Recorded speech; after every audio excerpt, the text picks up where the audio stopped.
Okay, bring the meeting to order. Are there any public speakers? We have no public speakers today, Mr. Chairman. Where's that voice coming from? Down there.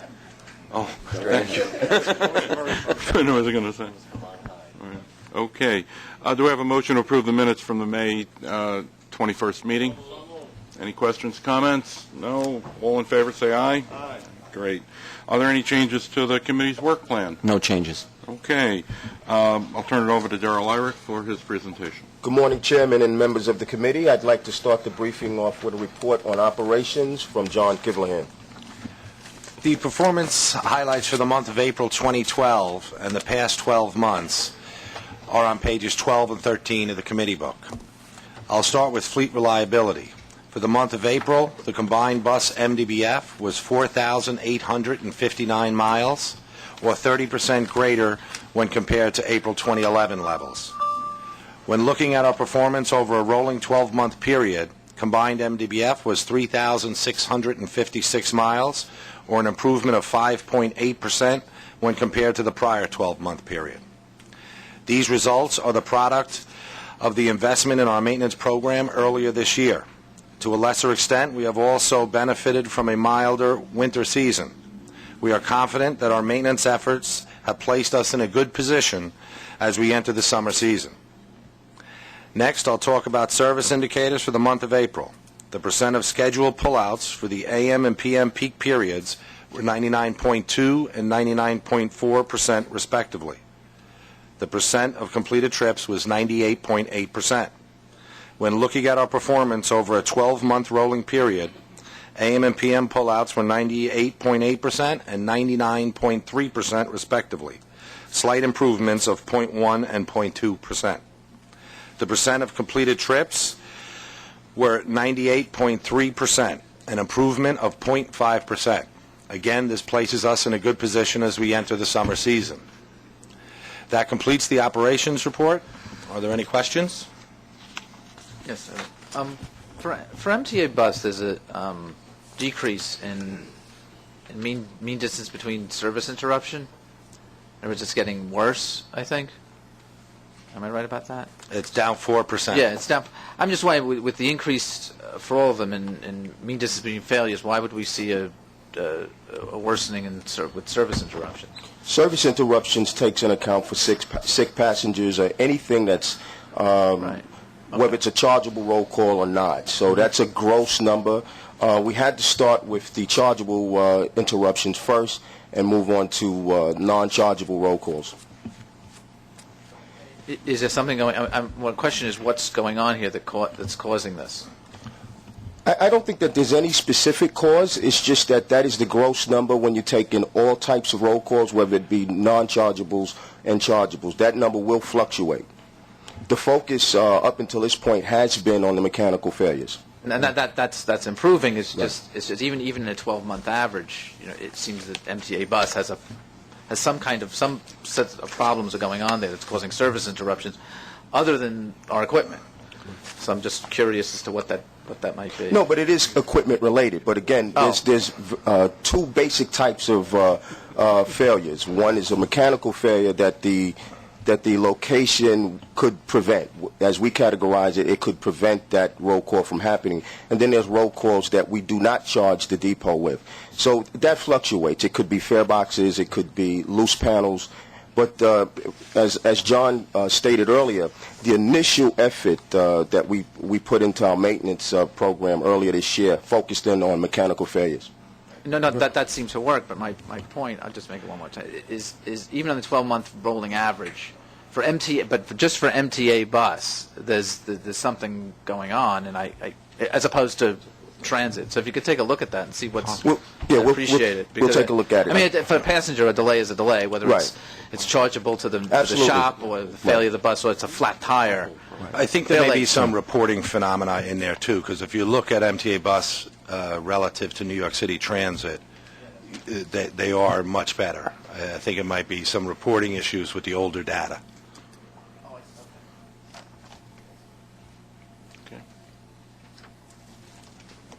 Any other questions? Any other questions? I'd like to then introduce Steve Vidal for a safety report. Good morning. Our comments on the April customer and employee safety performance can be found on page 14. On regional bus spaces, the 12-month rate for combined bus collisions per million miles traveled across the two bus units is 5.9% lower, moving in the right direction than it was in the prior 12-month period. And collision injuries are also down, moving in the right direction by 1.9% over the same period. While overall both indicators are progressing into 2012, as we had anticipated, we did experience one bus and truck collision during the month of April at MTA Bus Company, which resulted in 11 collision injuries, none of which resulted in hospitalization. This single incident accounted for MTA Bus's entire monthly increase when compared to the month of April 2011 against 2012. While customer accidents and customer accident injuries have remained flat from our March report, the 12-month average rates for customer accidents and customer accident injuries continue to be up in April compared to 2011. Both indicators remain an area of concern, and we are continuing with our BASICS, or Bus Accident Safety Improvement Coordination System program. This joint initiative, which was initiated in March, involving depot and road control management, reinforces basic safety and customer service skills while interacting with bus operators while they're in passenger service. This initiative was implemented in mid-March throughout the 5 boroughs and is conducted at least twice a week in each of the 6 divisions. We anticipate benefiting from this performance improvement initiative as well as customer awareness measures which were put into place to address this performance earlier in the year. Finally, the 12-month average rate for employee on-duty lost time accidents is 2.8% higher on a regional basis and 14.4% higher for the month. This monthly spike is primarily the result of 11 additional employee injuries reported to the MTA Bus Company involving slips, trips, and falls, boarding and alighting buses, as well as overexertion. To address the performance in this area, we are continuing to investigate each claim of injury to determine the root cause of the accident. We'll continue to closely monitor our performance in this area. This concludes my report. Or any questions?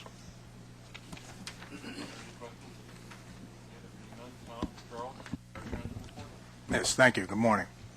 Paratransit report is on page 16.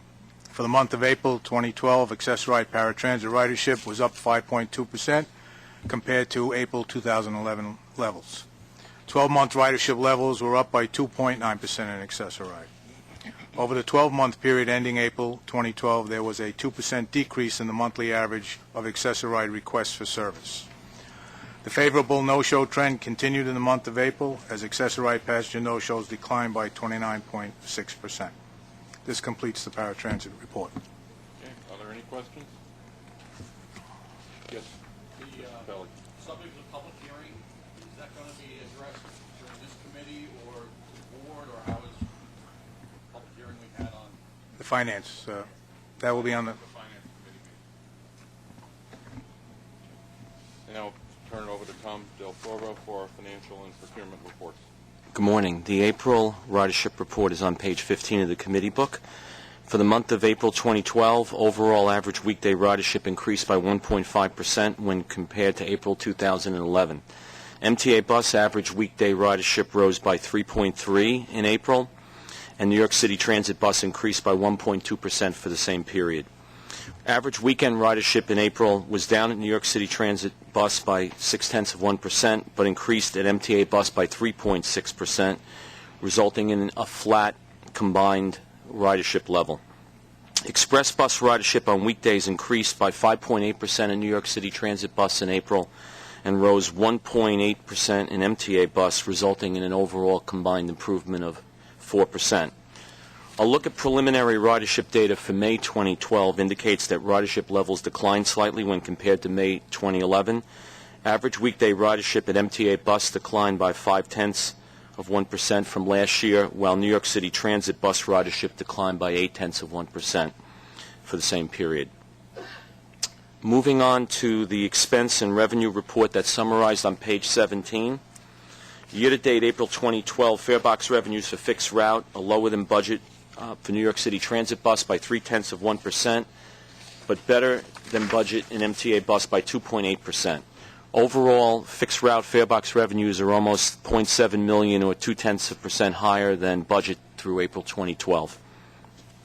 On the expense side, combined April 2012 year-to-date non-reimbursable accrued expenses reflect an overall favorable variance of $29.4 million, as New York City Transit Bus is favorable to budget levels by $36.4 million, and is partially offset by MTA Bus, which is over budget by $7 million. The performance against budget is a combination of favorable non-labor expenses of almost $25 million. That's primarily due to lower-cost taxis and vouchers for paratransit service. In addition, we're experiencing lower fuel consumption and lower fuel prices, and we also have some timing variances in maintenance contract expenses as well.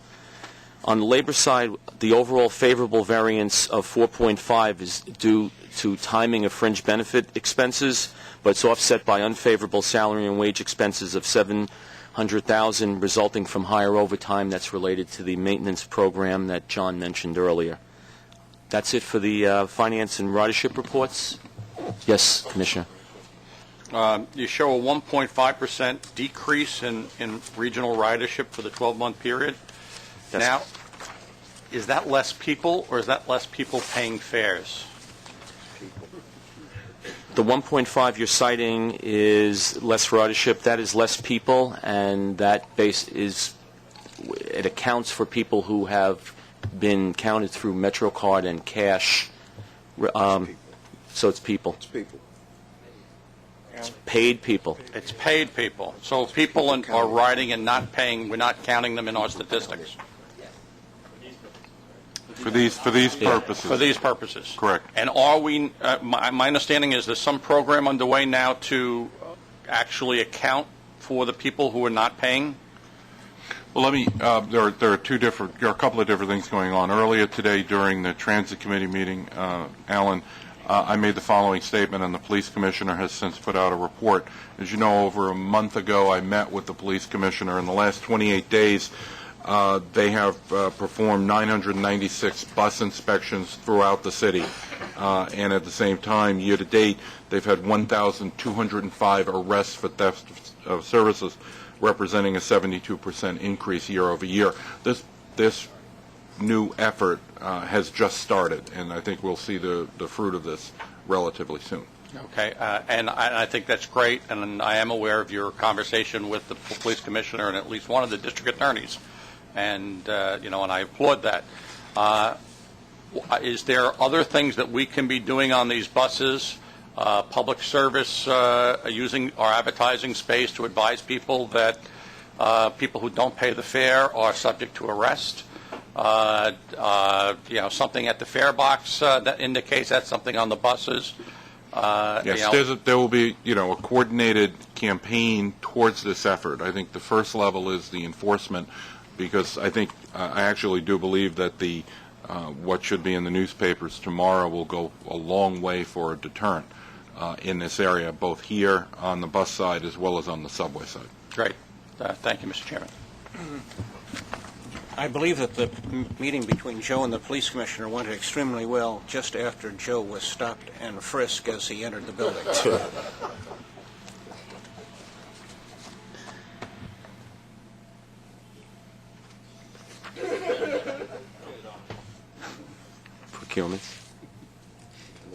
Procurements, okay. We have one non-competitive procurement this month, representing a total expenditure of $63.7 million. This month's procurement, the staff summary of which is on page 41 of the book, is related to the purchase of 90 low-floor, clean diesel, 60-foot articulated buses from New Flyer of America for test and evaluation. The purchase of 90 buses will permit the test and evaluation in revenue service of a new bus type. This order is consistent with the size of our recent test fleets. A test fleet of this size gives us a more accurate indication of performance, miles per gallon, and mean distance between failures, and also enables more effective evaluations of major subsystems than a smaller test fleet. New Flyer has successfully completed structural integrity testing and will be providing a 12-year structural warranty. The fleet of 90 buses will be subject to performance testing, and the results of the test program will be incorporated into the evaluation criteria of a future RFP for an upcoming 60-foot diesel articulated bus procurement. The 90 buses will have two different transmission configurations, which will enable New York City Transit to evaluate their effects on fuel economy and maintainability. The price for each configuration is $700,000 per bus. We're prepared to answer any questions there may be about the procurement. Are there any questions? Just a question. There was a problem with the low platforms. People weren't used to it. They were tripping. Has that been taken care of? Steve. Or is it, It's are a, people getting educated so they don't fall down anymore? Or? well, yeah, that we're seeing a, improvement in the area of customer accidents, boarding and alighting the bus, where when we introduced the new equipment, we saw a spike in that, where more than half of our customer accidents were attributed to boarding and alighting the buses, and now we've seen that level off. So We've it's a actually matter seen of 2 just months them in a getting row. used to it, I guess. Yeah, introducing Okay. it. Jeff? The 90 buses to test and evaluate, is that a typical size fleet that we've done in the past? Yes. So these new buses, there seems to be 2 other buses that we're going to return if it doesn't work out. I said in the staff summary, I didn't understand that. I'll take that. Yes, the 2 buses that we have in here, first off, 90 buses is our standard quantity. It allows us to accumulate data at an expedited basis. The 2 buses that were built at New Flyers Risk was in order to advance the testing. We have to, this procurement is subject to review by the OSC, the State Controller, and they wanted to get a head start. We have a competitive procurement at the end of next year, and in order to facilitate our testing and start it early, they went out with their own buck and built these. But we will be acquiring these 2 if the contract is ultimately approved. It'll be part of the 90. Yes. So the words, 90 buses, they built 2 ahead of schedule at their own risk, but if we're successful in awarding the contract, that'll be, those 2 we will acquire as part of the 90. The 2 buses? Yes. All right. In order for us to test them and evaluate them to see if we do a further purchase of those 2 buses. Well, the way the test goes, we test those 2 buses. One goes into service, and the other one goes through configuration approval, where we look at all the systems, as well as qualification testing. That usually gates the delivery of the production buses. In other words, it follows. They're going to start that early so that we'll be able to get the actual production buses here sooner rather than later. For another round of testing. No, the other buses, oh, yes, exactly, for the overall test, correct, of the larger population. Yes. New York State content, Yes, there's 6.5%. 6.5% of each of the buses. Correct. Okay. And they're working to improve that. They're actually working with DED on that. You're working with? Department of Economic Development to Okay. try and get a facility, to do aftermarket parts and all. Okay. Any other questions? Okay, there being none, we're not bringing this to a vote, correct? We are bringing it to a vote, okay. Motion to approve the procurements? Seconded? Okay, all in favor? Aye. Any opposed? Motion carries. Now I'll turn the floor over to Norm Silverman for service changes. Good morning, everyone. There are 2 bus service changes included as information items in this month's agenda. The first of the 2 bus service changes, shown on page 43, affects both MTA Bus and New York City Transit and was also included in the prior NYCT committee agenda for discussion. This item concerns revision of the terminus of the B-15, Q3, and Q10 routes in JFK Airport from Terminal 4 to the Terminal 5 AirTrain station. The B-15 and Q3 operated by New York City Transit. Q10 is operated by MTA Bus. As noted at last month's meeting, this change was implemented early on May 30th at the request of the Port Authority to accommodate their construction plans for the expansion of Terminal 4.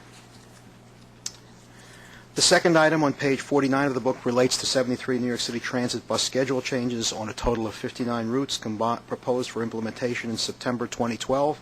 This is a continuation of the routine and ongoing schedule adjustment made in response to changes in ridership in conformance with board-approved loading guidelines, as well as revised running times that more closely match changes in operating conditions. 33 of the schedule changes contain increases in service frequency and 40 contain decreases in service frequency.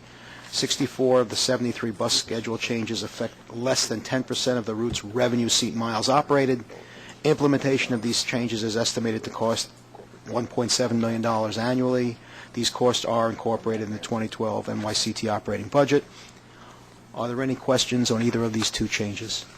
I just wanted to make sure, I think I read this, the new site at Kennedy provides the same ability to access AirTrain as the old site at Kennedy did. Yes. That is correct. Which is the point of all of this. People transfer there to get to the individual terminal that they need. That is correct. Okay. Okay. Are there any questions, any further questions? Okay. Darrell, final comments? No final comments, and that concludes the agenda for today. Are there any other general questions? Yes, Commissioner Capelli. Question I've raised a number of times is as to why the bus information is reported to transit and then to bus, and that we prolong the day and then you're not really sure what committee you need to go to discuss something? This will be discussed at the Corporate Governance Committee shortly, but I will tell you that MTA bus operations, as opposed to the Transit Authority and MAPSTOA, they are taken care of at that committee, and it's just an overlap, and that really dealt with the upcoming Corporate Governance Committee. We're not having it today to try to figure out the best way to make this a lot more efficient. Thank you, sir. Any other questions? I'll entertain a motion to adjourn. So moved. Thank you.